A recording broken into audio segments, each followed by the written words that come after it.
ನನ್ನೆಲ್ಲ ಪ್ರೀತಿಯ ವೀಕ್ಷಕರಿಗೆ ಪ್ರೀತಿಯ ನಮಸ್ಕಾರಗಳು.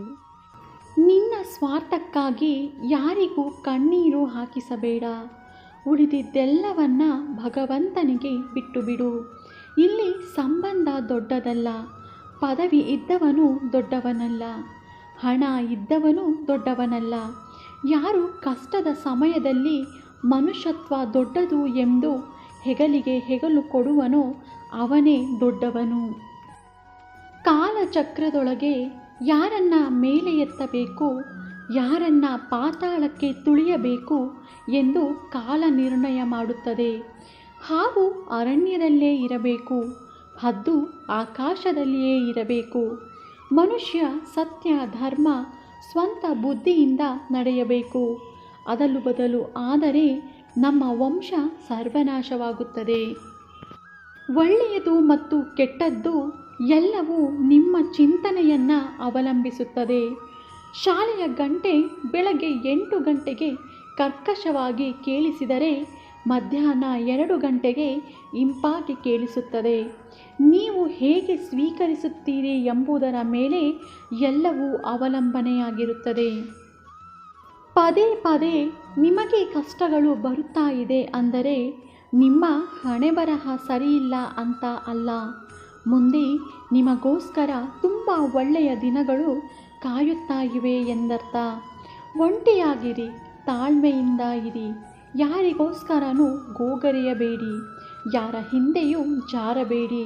ನಾವೇ ಬೇಕು ಅನ್ನುವವರು ಬರಲಿ, ಬೇಡ ಅನ್ನುವವರು ಬಿಟ್ಟು ಹೋಗಲಿ.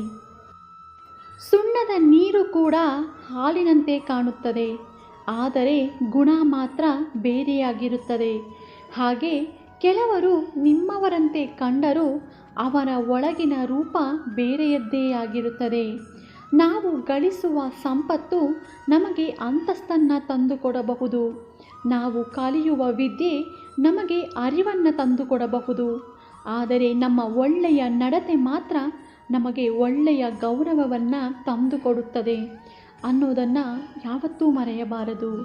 ನಿನಗೆ ತೊಂದರೆ ಕೊಡುವ ಪಾಪಿಗಳಿಗೆ ನೀನು ಹೆದರದೇ ಇರಬೇಕು. ನಿನ್ನ ಧೈರ್ಯದ ನಡವಳಿಕೆಗೆ ಅವರನ್ನು ಒಳಗೊಳಗೆ ಕೊಲ್ಲುತ್ತಾ ಇರುತ್ತದೆ. ನಿನಗೆ ಯಾರು ಎಷ್ಟೇ ಕೆಟ್ಟದ್ದ ಮಾಡಲಿ, ಎಷ್ಟೇ ಕೆಟ್ಟದ್ದನ್ನು ಕೂಡ ಬಯಸಲಿ, ಆದರೆ ಎಂದಿಗೂ ಕೆಟ್ಟದ್ದಕ್ಕೆ ಜಯ ಸಿಗುವುದಿಲ್ಲ. ಕೇವಲ ಗೆಲ್ಲುವುದು ಮಾತ್ರ ಒಳ್ಳೆಯ ಆಲೋಚನೆ ಮತ್ತು ಒಳ್ಳೆಯ ಕೆಲಸಗಳು. ನಿನಗೆ ಯಾರು ಏನೇ ಮಾಡಿ ಮೋಸ ಮಾಡಲಿ, ನಿನ್ನ ನಂಬಿಕೆಯನ್ನು ಅದೆಷ್ಟು ಕಳೆದುಕೊಳ್ಳಲಿ, ನೀನು ಅಚಲವಾಗಿ ನಂಬಿಕೆ ಇಡಬೇಕಾಗಿರುವುದು ಭಗವಂತನಲ್ಲಿ. ನಿನಗೆ ಮೋಸ ಮಾಡಿದವರು ಮಣ್ಣು ತಿನ್ನುವ ಕೆಲಸವನ್ನು ಅವರೇ ಮಾಡಿಕೊಂಡಿದ್ದಾರೆ ಎಂದು ತಿಳಿಯುವುದಕ್ಕೆ ಸ್ವಲ್ಪ ಸಮಯ ಬೇಕಾಗುತ್ತದೆ. ಸಮಯಕ್ಕೆ ಸಮಯಾವಕಾಶವನ್ನು ಕೊಡಲೇಬೇಕು, ಏಕೆಂದರೆ ಎಲ್ಲವೂ ಇಲ್ಲಿ ನಿಧಾನವಾಗಿಯೇ ಆಗುತ್ತದೆ. ಗೆಲುವು ಸೋಲು ಎಲ್ಲವೂ ಸಮಯಕ್ಕೆ ಅನುಸಾರವಾಗಿಯೇ ದೊರೆಯುತ್ತವೆ. ಪ್ರತಿಯೊಂದು ಕೆಟ್ಟ ಕೆಲಸಗಳಿಗೂ ಅದರದೇ ಆದ ಪ್ರತಿಯೊಂದು ಕೆಟ್ಟ ಶಿಕ್ಷೆಗಳು ಕೂಡ ದೊರೆಯುತ್ತದೆ. ಆದರೆ ನಾವು ನಮಗಾದ ಅವಮಾನ, ನೋವು, ಮೋಸದ ಬಗ್ಗೆ ಚಿಂತಿಸುತ್ತಾ ಕಾಲಹರಣ ಮಾಡುವುದು ತಪ್ಪು. ಕೇವಲ ನಮ್ಮ ನೋವುಗಳನ್ನು ಮರೆತು ಜೀವನವನ್ನು ಮುಂದೆ ಸಾಗಿಸಬೇಕು. ನಿನಗೆ ಮೋಸ ಮಾಡಿ ಕೆಟ್ಟವರು ಎಷ್ಟೇ ಮೆರೆಯಬಹುದು, ಆದರೆ ಅವರ ಕೆಟ್ಟ ಕೆಲಸಗಳಿಗೆ ಒಂದು ದಿನ ಶಿಕ್ಷೆ ಖಂಡಿತ ಆಗುತ್ತದೆ.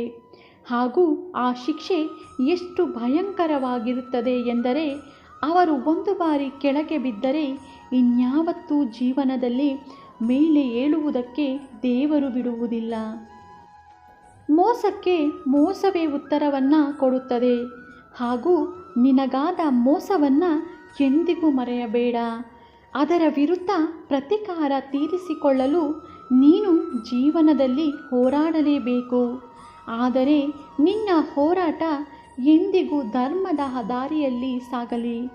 ದೇವರು ನಿನ್ನ ಹಿಂದೆ ಇದ್ದು ಸದಾ ಕಾಯುತ್ತಾನೆ. ಈ ವಿಡಿಯೋ ನೋಡಿದ್ದಕ್ಕಾಗಿ ಧನ್ಯವಾದಗಳು. ಈ ವಿಡಿಯೋ ನಿಮಗೆ ಇಷ್ಟ ಆಗಿದ್ದರೆ ದಯವಿಟ್ಟು ನನ್ನ ಚಾನಲ್ನ ಸಬ್ಸ್ಕ್ರೈಬ್ ಮಾಡ್ಕೊಳ್ಳಿ, ಶೇರ್ ಮಾಡಿ, ಲೈಕ್ ಮಾಡಿ ಮತ್ತು ಕಮೆಂಟ್ ಮಾಡಿ. ಮತ್ತೆ ಇದೇ ರೀತಿಯ ಸ್ಫೂರ್ತಿದಾಯಕ ವಿಡಿಯೋಗಳೊಂದಿಗೆ ಭೇಟಿಯಾಗೋಣ. ಧನ್ಯವಾದಗಳು ಸ್ನೇಹಿತರೆ.